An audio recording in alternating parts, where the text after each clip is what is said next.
I'd like to go ahead and introduce this afternoon's panelists.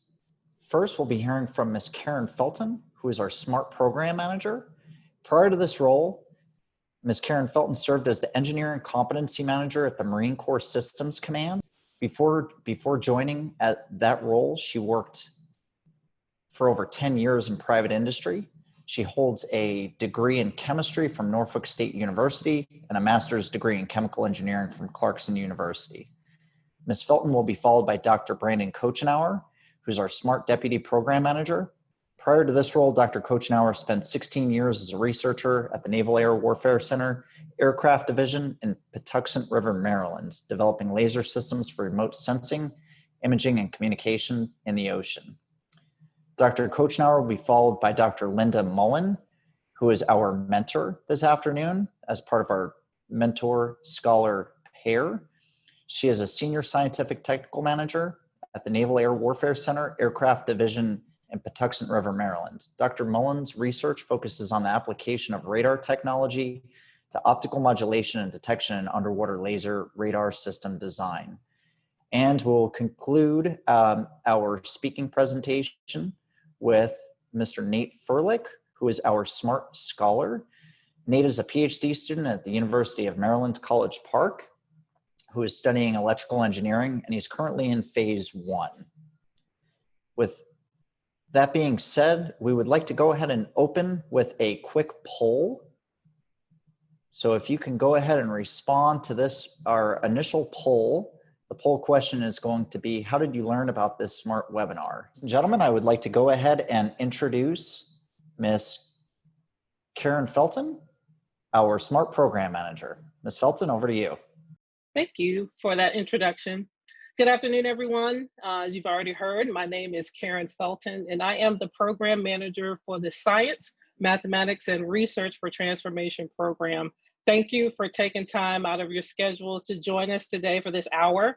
We look forward to sharing with you a lot of great information about the SMART program and hope that you will engage with us and ask us questions. For the next few minutes, I'm going to talk about how SMART supports the Department of Defense and give you a program overview, including eligibility and some of our benefits. But before I get started on that, I want to give you a little information about my background. Both my federal career, as Greg already stated, started in the Department of Defense at Marine Corps Systems Command in Quantico, Virginia. I started as a systems and project engineer. I've had the opportunity to have a great career as a STEM professional. I've worked on projects stemming from naval integration all the way to conducting survivability tests, working on managing corrosion testing, survivability testing on tactical vehicles. I've done a variety of different types of projects, all in support of the Department of Defense. And those experiences have broadened my technical development and my professional development over the years. Those are some of the same opportunities that we would like to share with you as part of the SMART program. I want to talk a little bit about our mission.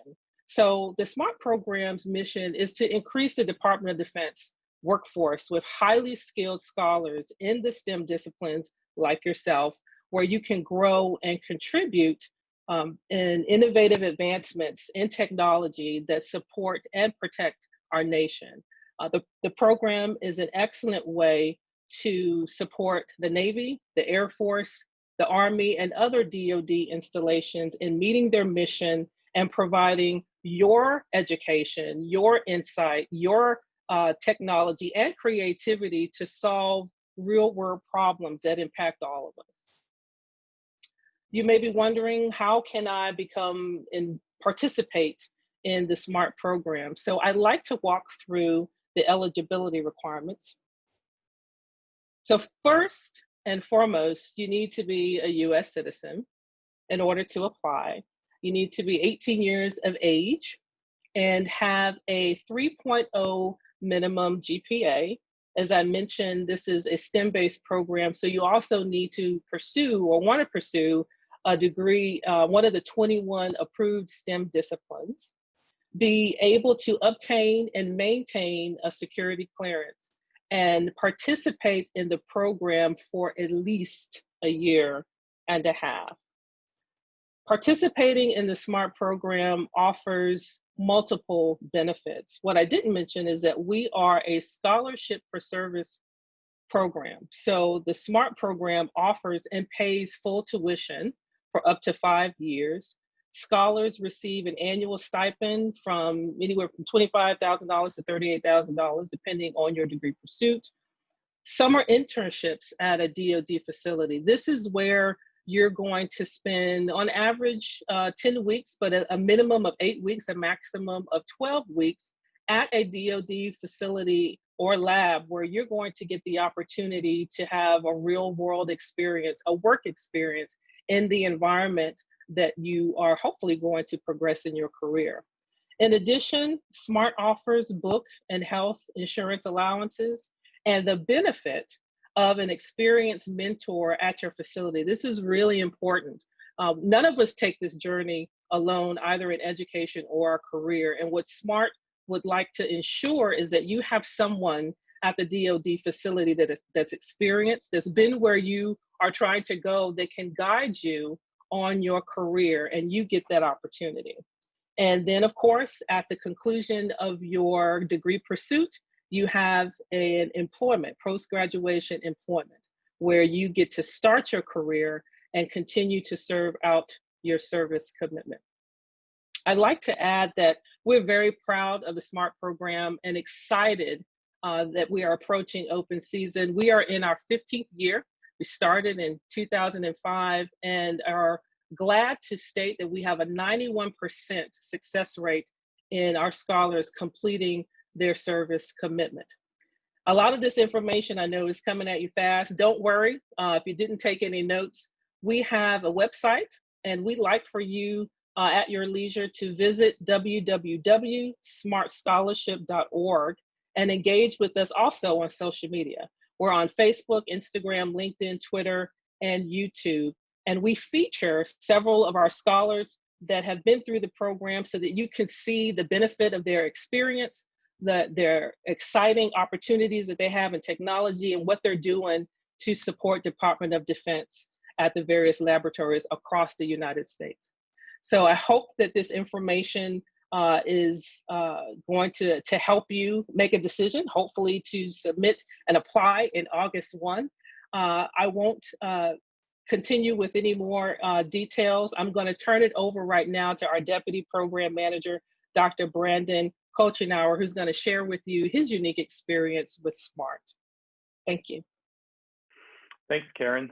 Hello, everyone. My name's Brandon Kolchenauer, and I'm the Deputy Program Manager for the SMART Scholarship Program. Before I tell you a little bit about myself, I'd like to put up another poll and hear a little bit more about how you all have heard about the SMART Scholarship Program prior to today. Here we go.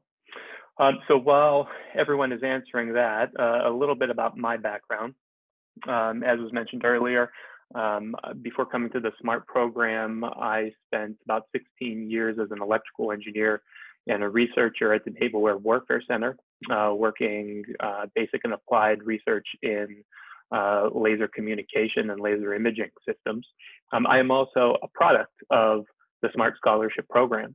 SMART paid for and supported my PhD work when I went back to school to get a PhD.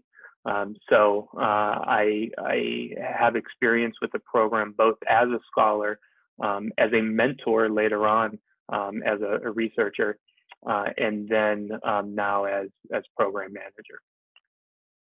Okay, thanks for everyone for those responses. That's great. So as Karen mentioned, the main features of the SMART Scholarship Program are the tuition towards a STEM degree, the stipend that supports you while you're in school, and additional funds for health insurance and books and miscellaneous expenses. One of the key features of the program that Karen alluded to are the internships at DoD laboratories and facilities all across the country. And that provides a really unique opportunity for our scholars to interact and become familiar with the particular mission of that laboratory before they complete their degree and become employees. And what it allows scholars to do is make a stronger connection between their schoolwork and the work that the department does. So for bachelor students, most often this looks like scholars are able to see how the classes that they're taking and the classwork that they do relates to the DoD mission, and that when they start employment after they receive their degree, they're able to make contributions pretty much immediately because they've already had that experience being in the lab, understanding the projects and the particular mission of the sponsoring facility in the lab, and can get going really quick. For our graduate scholars for master's and PhD, there's a really compelling opportunity to link the graduate work and the thesis or the dissertation that you're doing at the university with DoD research. So work becomes school and school becomes work. And again, once you finish that degree, you've got you've already got a leg up because you've got some prior expertise in this specialized DoD field. It also provides both of these classes of scholars, both undergraduate and graduate, with access to really unique resources that only DoD laboratories have. Because of their unique missions and the unique technologies that we develop.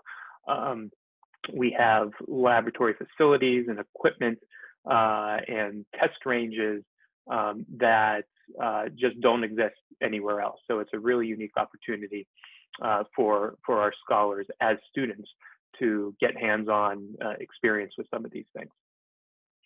I will mention that there will be another webinar on August 19th that will go into the application specifically and walk you through all the different sections of the application. I do want to talk a little bit about one aspect of the application in particular, and that's the personal statements and the research goals. This is really an opportunity for you as individuals to kind of craft a narrative and help the evaluators understand why you would be a good match as a DoD scientist or engineer. You know, as scientists and engineers, we're all interested in math and physics and science. That's not really a discriminating feature.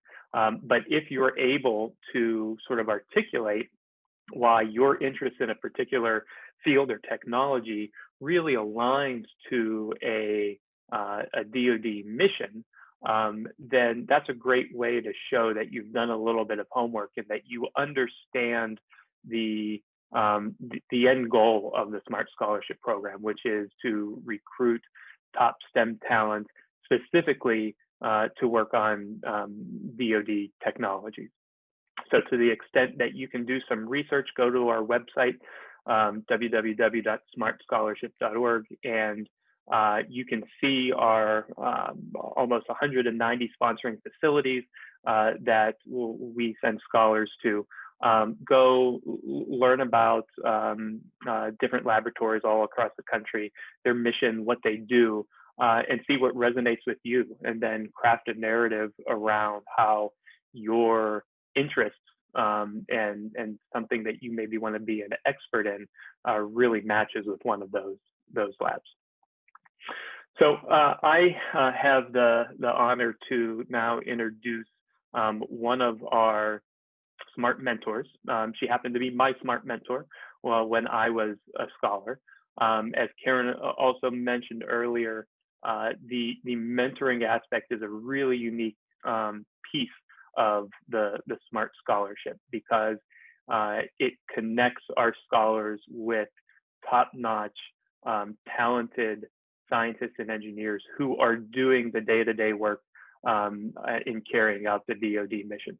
And so we wanted to make sure that you got to see and hear from a mentor firsthand and put sort of a face to what it means to be a smart mentor as someone that maybe you can potentially be working with in the future. So I will pass things over to Dr. Linda Mullen. Linda? Thank you for the introduction, Brandon. And I'd like to talk a little bit about my perspectives on the SMART program, both as a mentor and perspectives of what I think it can do for you who may be future mentees in the SMART program. A little bit about myself. My research at the Naval Air Warfare Center Aircraft Division in Pax River is to develop new laser radar systems for Navy applications, which is primarily mine detection, anti-submarine warfare, explosive ordnance disposal. Those are the main applications for the Navy. And the research really ranges from very basic research, studying the fundamentals of light propagation through water, to applied research where we actually build prototypes in our lab, test them in our water tanks, and then take them out to the field. So we really cover the whole gamut of research in our lab. And that helps us to attract a really nice variety of people on our team with a range of ages, experiences, levels of education.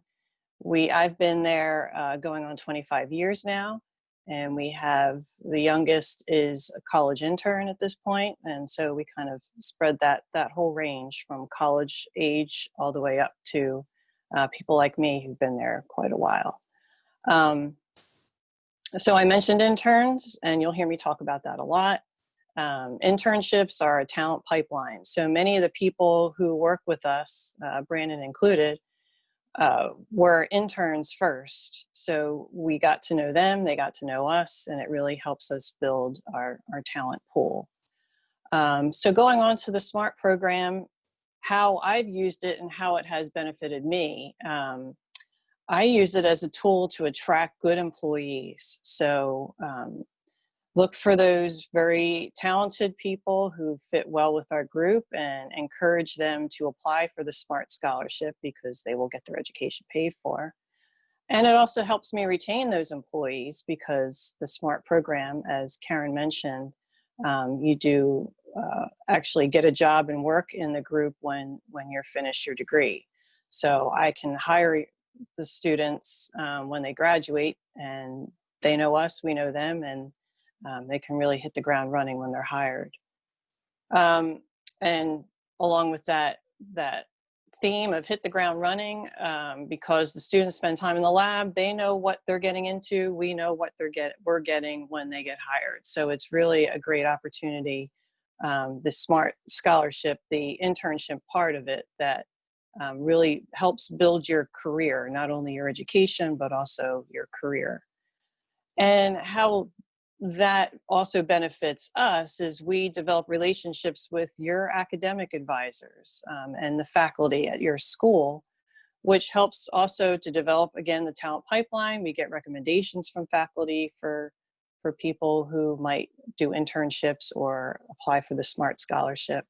And it also helps to open up new research topics. We have different collaborations going on with several universities. Clemson University, we're working on optical vortex research, which is related to Nate, who you'll hear from next. Clarkson University, we're looking at different signal processing techniques.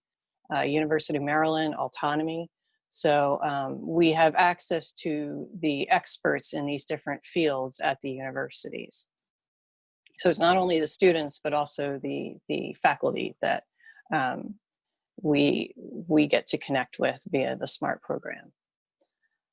So how has the SMART program benefited mentees? Again, this hit the ground running when you're hired. So not only does it pay for your education, but it also helps you develop the foundations for your career, which is really, really unique. it provides access to a smart community. So you're connected with other smart scholars all over the country. There's some different events that are held. I know Brandon has held events down at PAX for the smart scholars at PAX.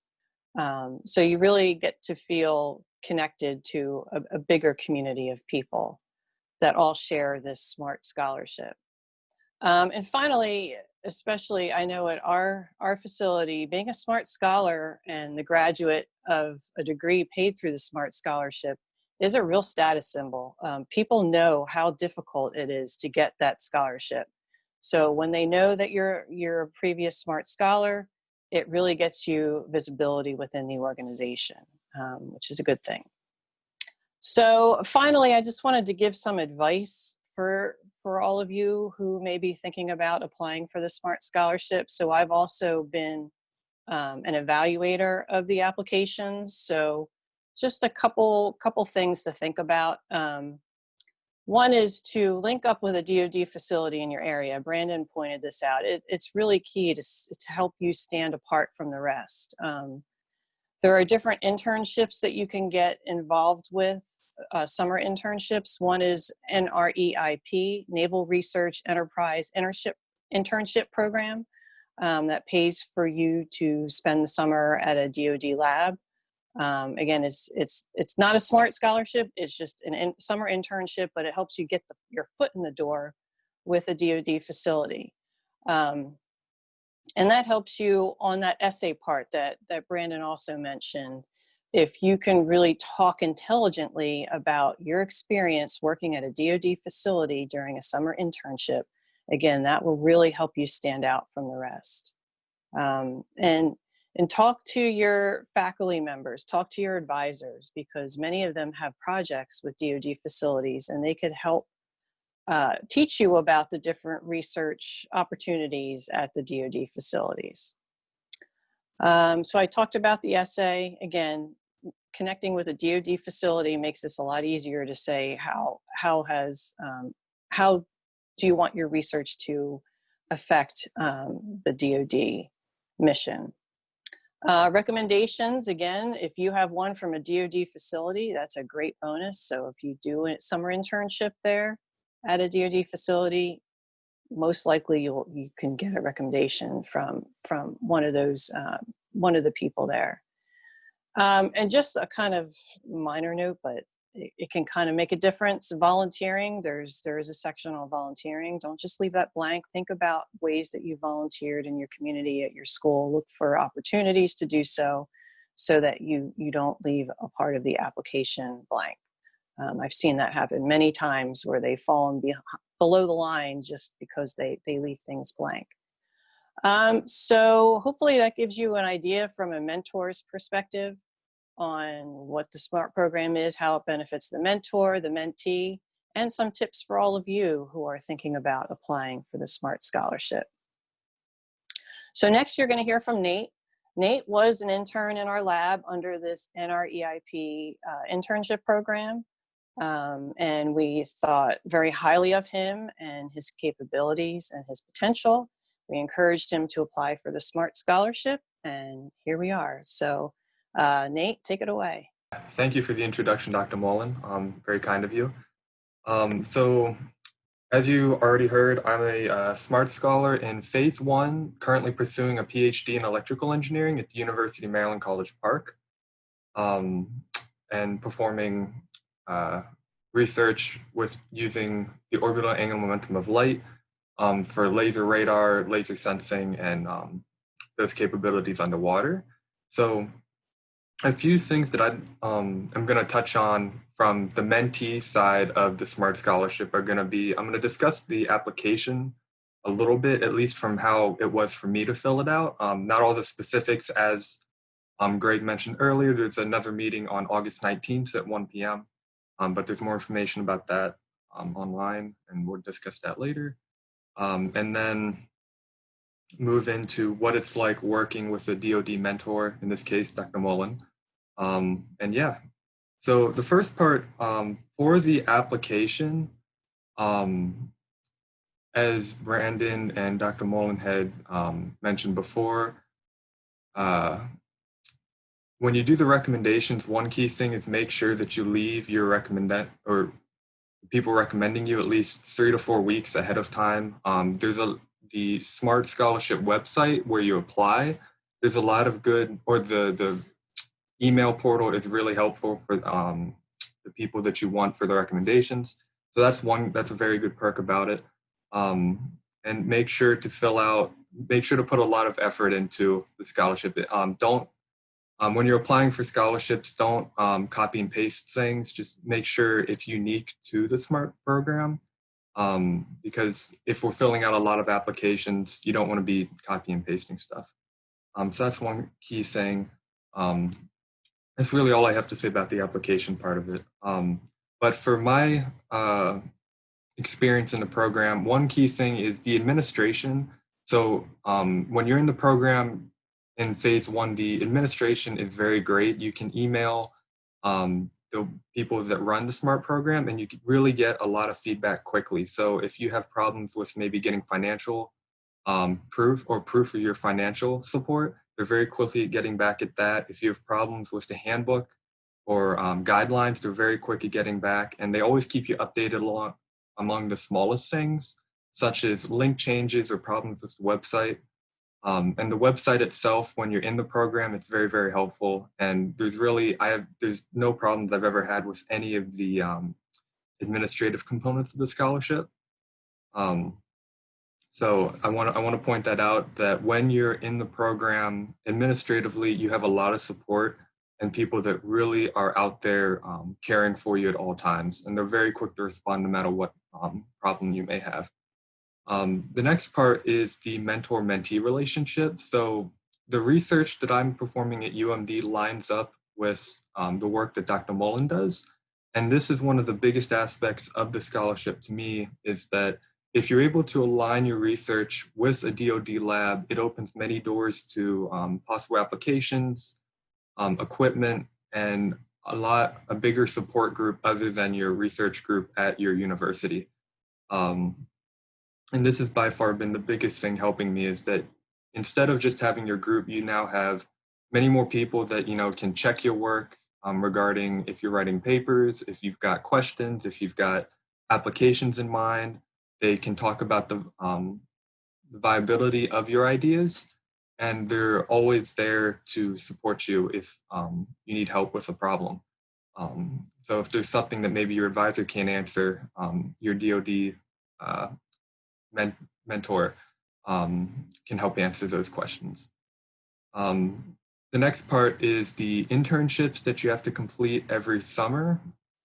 They are also a great help. They can push your research forward with respects to if you line up a project that you're working on at school with the DoD facility, you can come in during the summer and complete the work.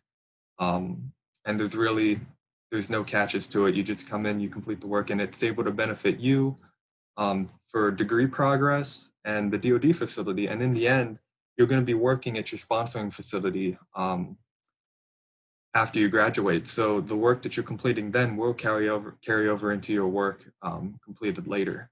So you really get to see a bigger picture than just completing research in a academic group. You're able to see the big picture and how your work will tie into DoD.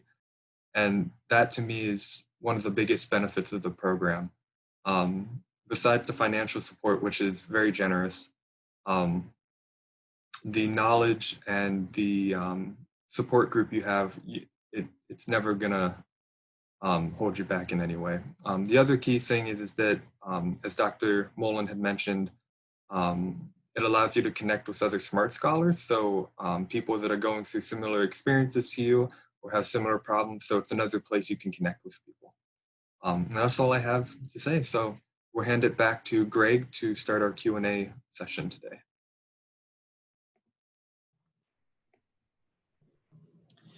All right. Thanks so much, Nate. Very well said. We appreciate that. So at this point in time, we'd like to go ahead and open our question and answer session. So if you look to the bottom of your screen, you'll notice that there is a Q&A box to allow you to ask your questions there.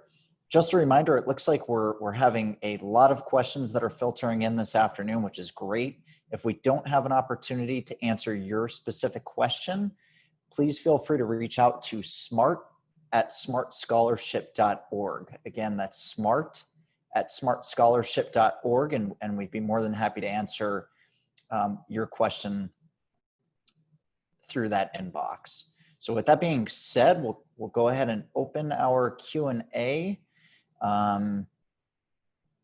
with a couple of questions.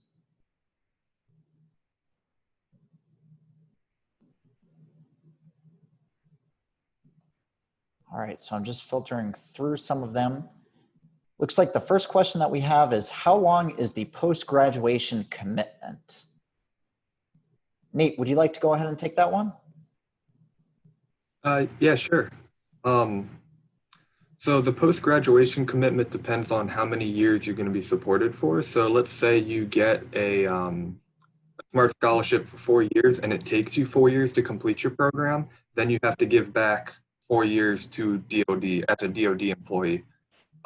If you were to take 2 years to complete your degree, then you give back 2 years. And this is at the master's, PhD, and bachelor's level. So regardless of which one you're at, you have to give back a one-to-one, meaning 1 year of service for 1 year of finance or education support. Great, thank you. Looks like the second question that we have, we have quite a few of them here. How about this one? Will I get to choose the organization I will work for after graduation? Brandon, would you like to take that one? Dr. Kochauer? Yeah, I can take that one. So during the application process, you will have an opportunity to list up to 3 sponsoring facilities that you'd be interested in doing your service payback at. There is no guarantee that these will be one of the sponsoring facilities that you will be selected to serve at. However, it does help our sponsoring facilities understand what scholars are interested in the type of work that they do. And so once you are chosen by a facility and you accept an award, that becomes the sponsoring facility that you do your internships at and that you will begin your post-graduation employment at. Excellent. Thank you, Dr. Kochauer. Just as a reminder to all, it looks like we have a few questions coming in about the email box. And just to confirm, that is smart@smartscholarship.org. Again, smart@smartscholarship.org. Okay, the next question that we have is, how are mentors matched with mentees? I'll take that one. It really depends on your sponsoring facility. What we advise our sponsoring facility POCs and engineering leads and science leads to do is to try to match the mentor who is doing similar work, either someone in their organization or someone who is directly associated or overseeing the work of the scholar. Doesn't always happen that way. You can still contribute and provide guidance even if you're not in the organization specifically, but it does help.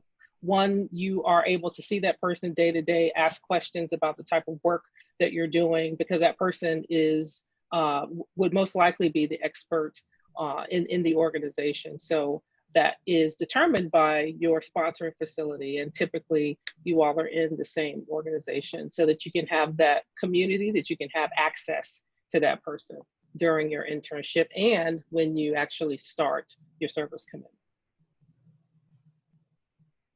Thanks so much, Ms. Felton. We have another question that came in about the 1.5 year requirement. Somebody asked what the 1.5 year requirement means. Could one of our panelists expound upon that? I can grab that one. So the 1.5 year requirement allows our scholars to perform at least one internship during their degree pursuit. So Most often that would look like a fall semester, a spring semester, a summer internship, and then that 0.5 would be a fall semester after the internship. So we just ask that there be a minimum award of 1.5 years so that you get to spend some time at the sponsoring facility and that the sponsoring facility gets some time to work with you. Excellent. Before the post-graduation employment would start. Excellent. Thank you, Dr. Kochenauer. We've had a few questions come in about eligibility and requirements as far as high school seniors. If one of our panelists wouldn't mind explaining a little bit more about that.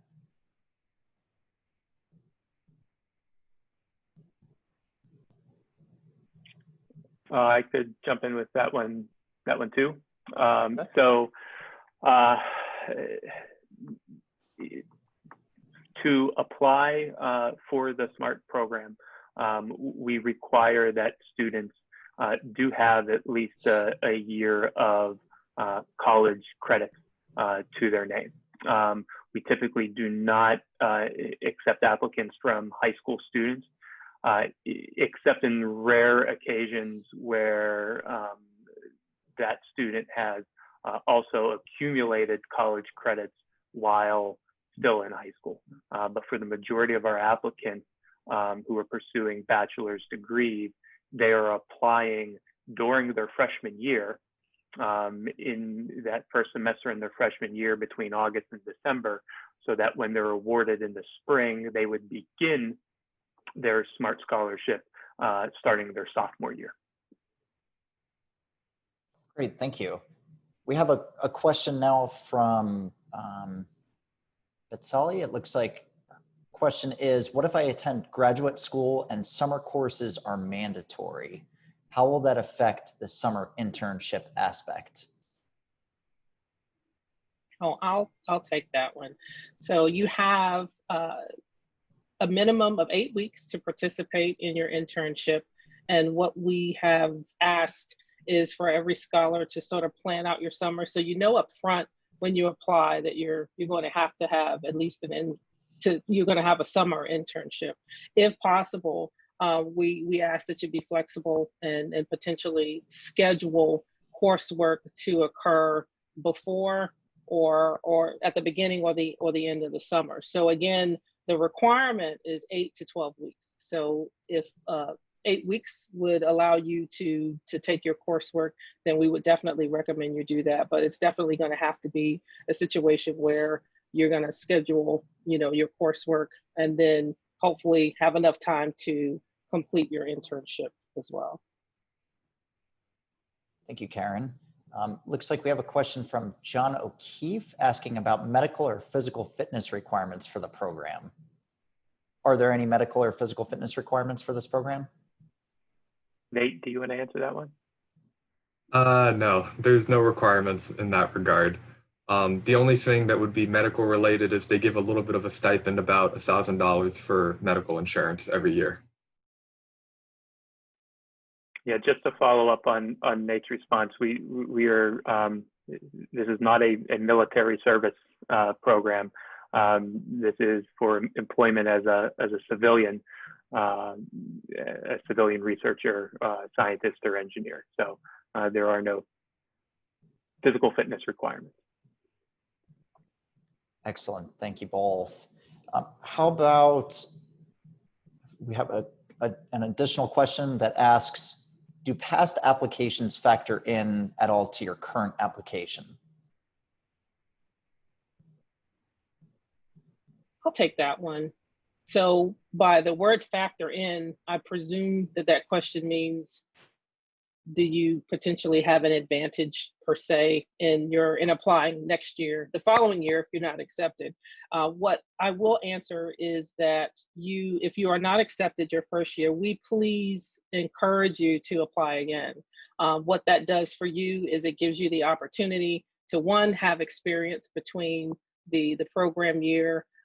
You can add more to your application but it's not necessarily a factor other than you will have more experience than the person who's applying initially, and potentially more experience that would go towards your selection by the reviewers. Thank you, Ms. Felton. We have a few additional questions. I'll call out one specifically, but overall, it seems like there's a theme around test scores. So if one of our panelists could elaborate a little bit on that, about test scores in general, I think that would be appreciated by the group. And the particular question that I'm looking at from Devin is, for graduate applicants, are we still required to submit GRE scores, even though many testing sites are being shut down due to the pandemic? I can go ahead and take that one. So unless Brandon had something to say. Yeah, I'll jump in there and take that one, Nate, because this is actually a new change for this year, because of sort of the situation that we're in, and we've recognized that there have been there will be a lot of changes with testing sites and availability for both SATs and GREs. So for this year, test scores are not mandatory. You can submit them if you'd like, if you have them. However, they will not be considered as or taken into account as part of the evaluation during applicant reviews. So in the Scholar application portal, you will see some fields there to submit them if you'd like. However, they are not required. They are not taken into consideration, and the application will actually have a lot of this language there in the portal to explain why we're headed that way. That's a great question. Thanks. Absolutely. It is. I just want to add, it will not be counted against you. If you don't put anything in the box, it will not be counted against you. Oh, I'd like to add one thing to this. It's still related, but for previous years, there were a lot of questions on where you can find numbers or statistics about the program. So I'll put that in the webinar chat for people to look at. So. Great, thank you, Nate, and thank you all for the answers on that. Very clear. Appreciate that. We have a question asking, how long does it take to hear back after applying, positive or negative on average? So it sounds like the question is, how long does it take to hear back after you submit an application, whether or not you were accepted or not? I'll take this one. So the application portal opens in August and it closes December 31st. So you've got about 4 months, through the application phase. And then there is a selection period where all of the applications are reviewed from January to about February. And so selections are made in April.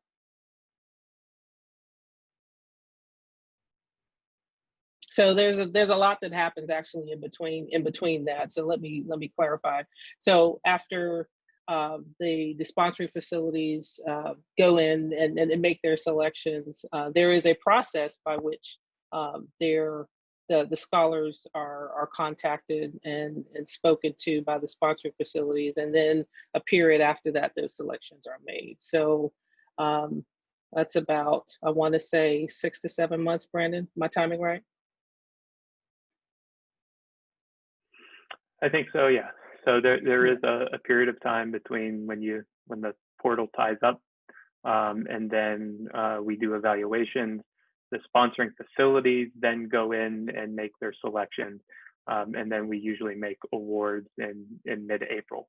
And we'll continue to make awards throughout the summer as some people's plans change. They decide they don't want to take the scholarship.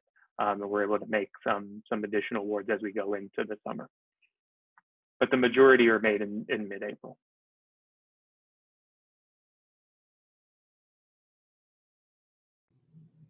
Excellent, thank you. Going through a few additional questions. A common one that we have is at what college or universities is the scholarship available?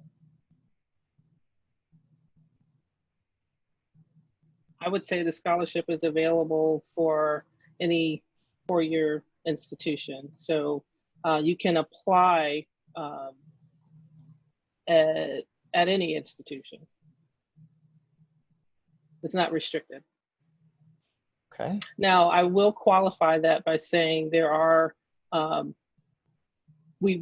don't believe we accept applications to universities out of the country. So I just wanted to clarify that. Sure. Okay, looks like we have an additional question from Naomi asking, what are some of the suggestions to strengthen our application in the absence of finding a lab that directly translates to academic interests? Linda, do you want to maybe answer that one as a reviewer? Yeah, sure. So I think talking to your people in the university, finding out what kind of research is done at the university that you're attending, and you know, once you understand the types of research that and how it's applied to a DoD mission, that is, you know, not as good as actually being an intern and inside the facility, but again, you just get a different perspective. Instead of saying, I want to have a SMART scholarship because I want to protect and defend our country. That's wonderful, but we want to know how your degree is related or will help the DoD mission, and what specific research areas are you interested in pursuing. I mean, it's not, you may not pursue those research interests in the end, but you know, at least we've seen that you've done your research. Sure, thanks, Dr. Mullen. A few additional questions about internships. Looks like there's another theme here. Are the internships only for the summer? And is the summer internship supposed to be done at a specific time, or can it be any summer you're able to?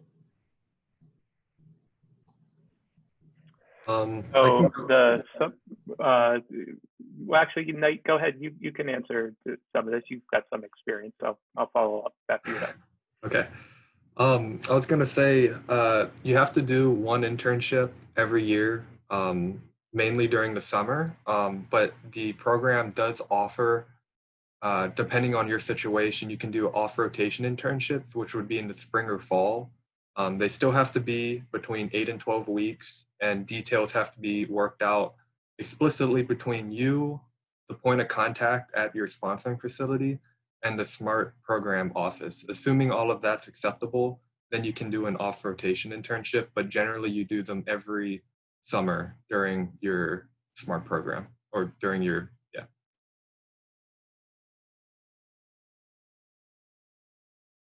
That sound good, Brandon? Nothing to add there. All righty.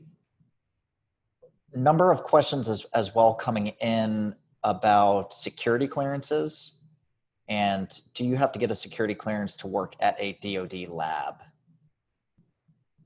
I'll take that one. Absolutely, yes. Department of Defense requires that you be able to obtain and maintain that security clearance. Number one, in order to participate in the program, we've just talked about internships. Most, if not all, DoD facilities and research laboratories require security clearance in order for you to work there. So it's very important that during that part of your application and as you're thinking about applying, understand that you will have to be able to maintain a security clearance secret minimum. Obtain and maintain. Thank you, Karen. And I just want to add also, Greg, that some of these questions are detailed on our website. So we're giving a little bit of wave top information, but in terms of the specifics that go into the eligibility regarding security clearances, there's more information on our website as well. Thank you. No, that's a great point, Karen. Just a follow-on question from something that looks like it was noted earlier, December 1st or 31st. It's December 1st for the application ending for the close date. And we have a question from Christine asking, how is COVID-19 affecting summer internships and any other aspects of the SMART program? Brandon, I'll start and I'm sure you're finished. So COVID-19 has definitely impacted not just our program, but schools in general. So we instituted a requirement or a waiver to have all scholars who are within a 50-mile radius to actually put in a request to complete an internship at their DoD facility. All scholars outside of that 50-mile radius from their home station, those internships were waived. So we had about 49, I think, or 50 interns that were taking place virtually. Some scholars were able to complete their internships on site, but again, a lot of that depended upon the actual facility. As we know, some of the facilities weren't open, some of the facilities staggered depending on the state that you were in and the conditions there. But it varied. But the key point is that we instituted a process by which we took that on as a case-by-case basis for all scholars that wanted to participate in an internship. One, to make sure that they were safe. Two, to ensure that their work, even if virtual, was going to be meaningful and benefit both the scholar and the sponsoring facility. Thank you for that.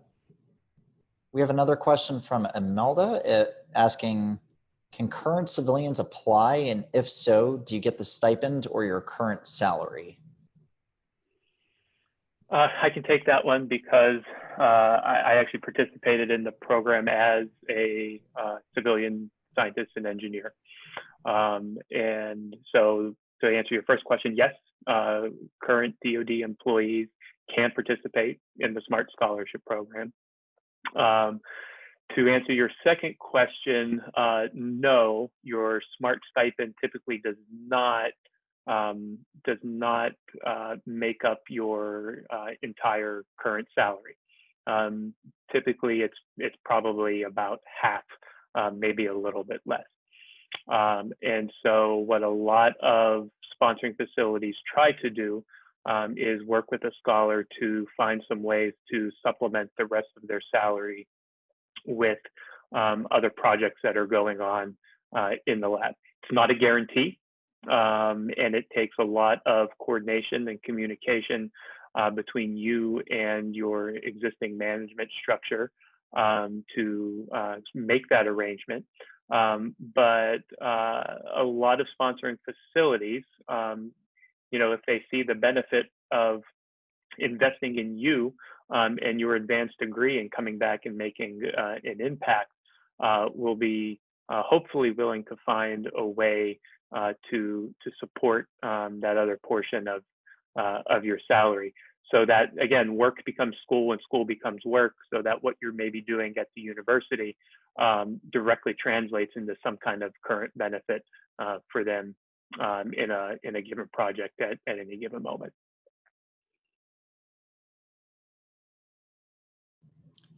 Great, thank you, Dr. Kochenauer. It looks like we have just enough time for one final question. Let's see here.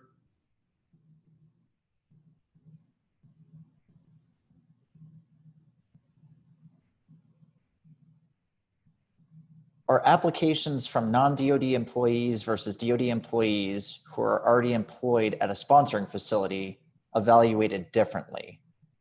And Marianne asks, if so, how can I make my application more competitive as a DoD employee? Yeah, everyone is evaluated in the same sandbox. So there's no inherent advantage by being a current DoD employee. If you are a current DoD employee, you're certainly recommended to craft your personal statements and your narrative around your DoD work, but it's not necessarily a hindrance. In fact, the vast majority of our scholars are what we call recruitment scholars, which who are folks who are not currently DoD employees. So everyone gets put in the same sandbox and evaluated the same way. Thanks so much, Dr. Kochenauer. Ladies and gentlemen, that concludes our formal Q&A portion. Again, if you did not have an opportunity to have your question answered live here today, please make sure you send an email to smart@smartscholarship.org. Again, that's smart@smartscholarship.org. Just a reminder, the application opens on the 1st of August. It closes on December 31st. There will be a recording to this event that you could find on our website at smartscholarship.org, www.smartscholarship.org, here about 24 to 48 hours after this event finishes. With that being said, Ms. Karen Felton, over to you, ma'am. All right, thank you, Greg. I hope that you found this hour to be very informative. Again, I want to thank our panelists, the Deputy Program Manager for SMART, Dr. Brandon Kochenauer, our guest panelists, Dr. Linda Mullen and Mr. Nate Furley, for providing their experiences. And hopefully that allowed you to gain a little bit more insight than you would if you had just looked at our website. I also want to reiterate that there's more information out there on the website. If you are not connected to the SMART program, please look us up on social media. Again, we're on Facebook, Instagram, Twitter, and LinkedIn, and YouTube. So we have a lot of information accessible to you. And we hope that you go to the website and sign up for our next webinar that you've heard repeated several times on August 19th at 1 p.m. as we kick off our program year, and it's going to be focused on the application season. So there's more information out there for you if you were not able to get as much as you could here. Again, thank you so much for attending, and we look forward to seeing your application in the pool for the next program year. Thank you for joining us.